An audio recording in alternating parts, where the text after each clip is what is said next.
السلام علیکم ورحمۃ اللہ وبرکاتہ۔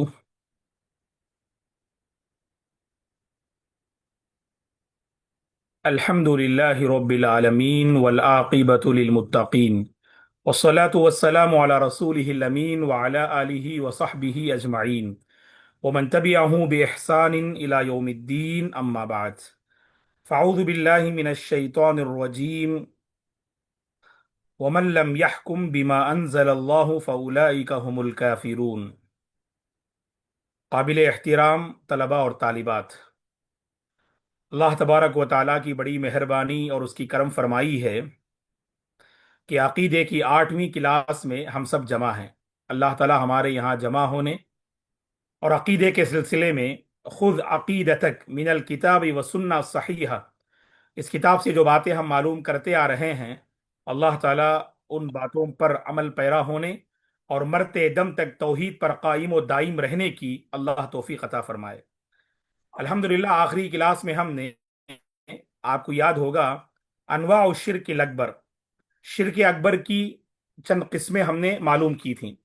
ان میں سوال نمبر 7 جو معلوم کیا تھا، کیا مردوں سے مدد چاہ سکتے ہیں؟ جواب دیا گیا نہیں، مردوں سے مدد نہیں چاہ سکتے۔ دلیل کیا ہے؟ سورہ نحل کی آیت کریمہ والذین تدعون من دون اللہ لا یخلقون شیئا، اللہ کو چھوڑ کر جنہیں یہ لوگ پکار رہے ہیں وہ کسی چیز کو پیدا نہیں کر سکتے، وہم یخلقون، اور حالت ایسی ہے یہ لوگ پیدا کیے جاتے ہیں۔ اس کے بعد دوسری دلیل جو پیش کی گئی، یا حی یا قیوم برحمتک استغیث، بڑی عظیم دعا ہے۔ اے زندہ رہنے والی اور قائم رہنے والی ذات، تیری رحمت کے سہارے میں تجھ سے مدد چاہتا ہوں۔ یا حی یا قیوم برحمتک استغیث بڑی پیاری دعا ہے، مصیبت و آفت کے موقع پر اس دعا کا اہتمام کریں۔ اس کے بعد ایک سوال کیا گیا، سوال نمبر 8، کیا غیر اللہ سے مدد مانگنا جائز ہے؟ تو جواب دیا گیا نہیں، غیر اللہ سے مدد نہیں مانگ سکتے۔ دلیل کیا ہے؟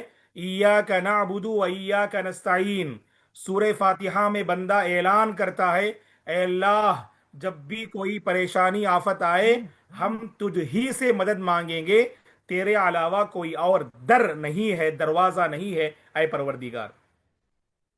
اور اسی لیے اللہ کے نبی نے ابن عباس کو نصیحت کرتے ہوئے فرمایا، اذا سألت فاسأل اللہ، یہ بھی دلیل ہے، اذا سألت فاسأل اللہ، جب مانگو تو اللہ سے مانگو، وَإِذَا اسْتَعَنْتَ فَاسْتَعِنْ بِاللَّهِ، اور جب مدد طلب کرو تو اللہ ہی سے مدد طلب کرو۔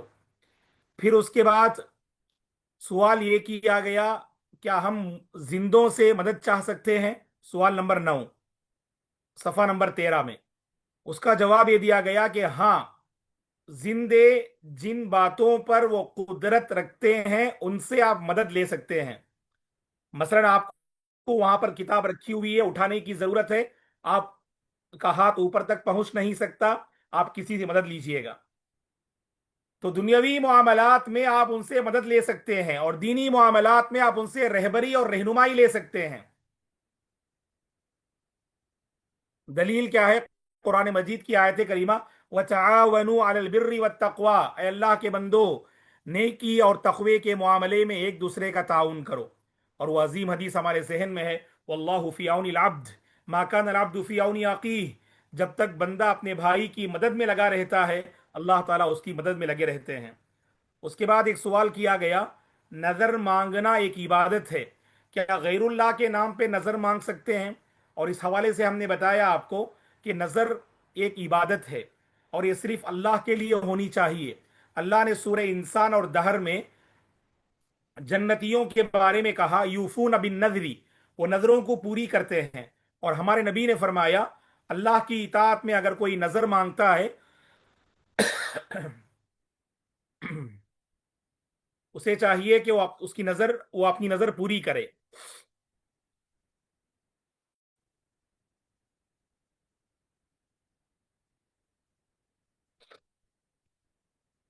وَمَن نَّذَرَ أَن يَعْصِيَ اللَّهَ فَلَا يَعْصِيهِ، اور جو بندہ اللہ کی نافرمانی میں نظر مانگے اسے چاہیے کہ اس نظر کو پوری نہ کرے۔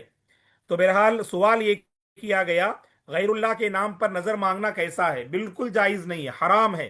صرف اللہ کے نام پہ نظر مانگنی چاہیے۔ اللہ نے قرآن میں کہا،